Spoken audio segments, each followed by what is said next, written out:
चालाकी के फेर में फंस गई अपर्णा यादव, अपने ही परिवार में बनी ब्लेड और हो गया दाना पानी बंद।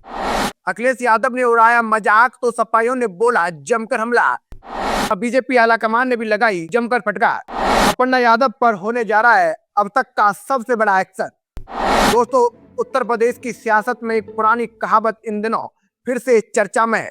ना खुदा ही मिला न विशाल है सनम, ना इधर के रहे न उधर के।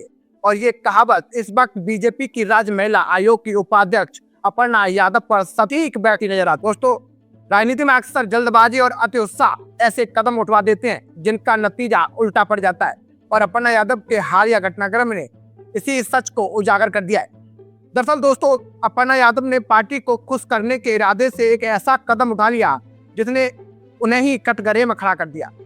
लखनऊ में विधानसभा के बाहर उन्होंने अपनी सहयोगी रितु साही के साथ मिलकर समाजवादी पार्टी और कांग्रेस के झंडे जलाए और जमकर नारेबाजी की, और विपक्षी नेताओं की तुलना महाभारत के दुर्योधन और दुशासन से कर डाली। ये पूरा घटनाक्रम उस समय हुआ दोस्तों जब संसद में नारी शक्ति वंदन संशोधन अधिनियम को लेकर सियासी घमासान मचा हुआ था। अपर्णा यादव को शायद लगा कि इस आक्रामक तेवर से पार्टी नेतृत्व प्रभावित होगा, लेकिन दोस्तों हुआ इसका बिल्कुल उलट। बीजेपी हाईकमान इस पूरे घटनाक्रम से नाराज हो गया और पार्टी का साफ मानना है कि बिना अनुमति के इस तरह का प्रदर्शन और किसी अन्य दल का झंडा जलाना अनुशासनहीनता की श्रेणी में आता है।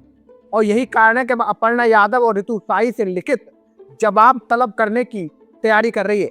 दोस्तों, इस घटनाक्रम ने विपक्ष को भी बीजेपी पर हमला करने का मौका दे दिया है।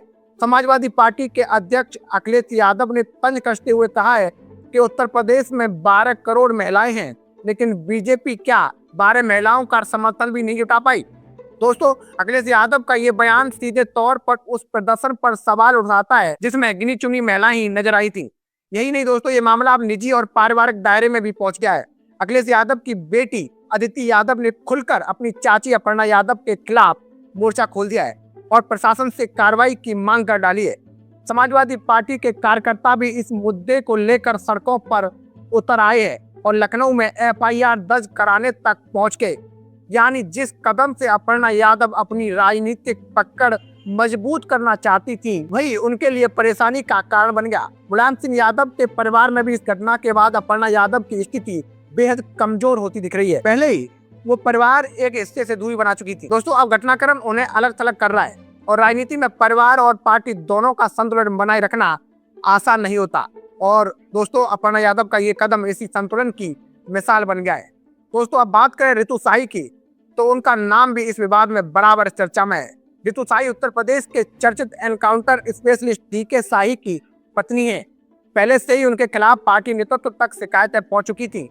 मंगेश यादव एनकाउंटर के दौरान डीके साही की एक तस्वीर सोशल मीडिया पर जमकर वायरल हुई थी, जिसमें वो चप्पल पहने नजर आ रहे थे।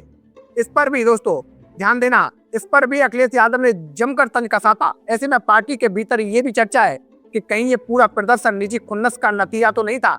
बीजेपी नेतृत्व अब इस पूरे मामले की तह तक जाने की कोशिश कर रहा है। सवाल उठ रहे हैं कि क्या ये प्रदर्शन व्यक्तिगत महत्वाकांक्षा और निजी विवादों का परिणाम था? क्या पार्टी की छवि को नुकसान पहुंचाने वाले इस कदम के पीछे कोई रणनीति थी, या सिर्फ जल्दबाजी में लिया गया एक अहम फैसला? सबसे दिलचस्प बात यह है कि जिस मकसद से ये पूरा प्रदर्शन किया गया था वो पूरी तरह विफल हो गया, और अपर्णा यादव और रितु साही ने सोचा था कि इस आक्रामक रुख से पार्टी में उनकी स्थिति मजबूत होगी, लेकिन अब वही कदम उनके खिलाफ कार्रवाई की वजह बनते जा रहे हैं। दोस्तों, राजनीति में ये एक बड़ा सबक है।